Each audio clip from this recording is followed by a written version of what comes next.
In today's video, I'm going to teach you how to delete cache files in CapCut PC. If CapCut has been running a little slow lately, or you've noticed it's quietly taking up a huge amount of space on your hard drive, this is one of the easiest ways to clean things up.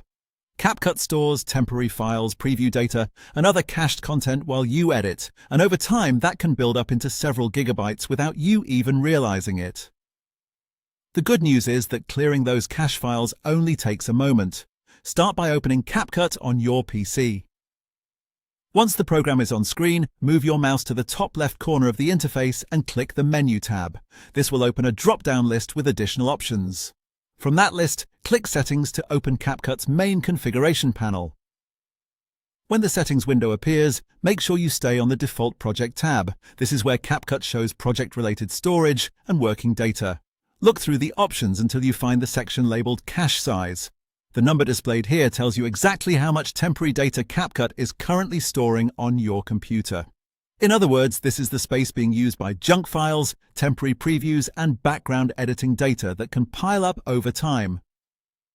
If the cache size is larger than expected, you can remove it right away.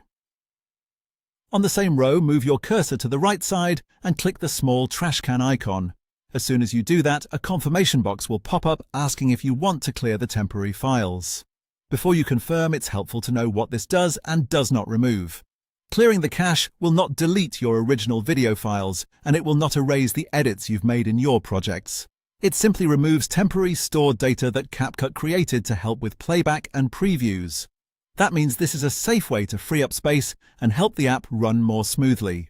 To continue, click the blue Clear button in the confirmation box. CapCut will immediately begin deleting the cached files from your hard drive. Depending on how much has built up, this can free up a surprisingly large amount of storage in just a few seconds.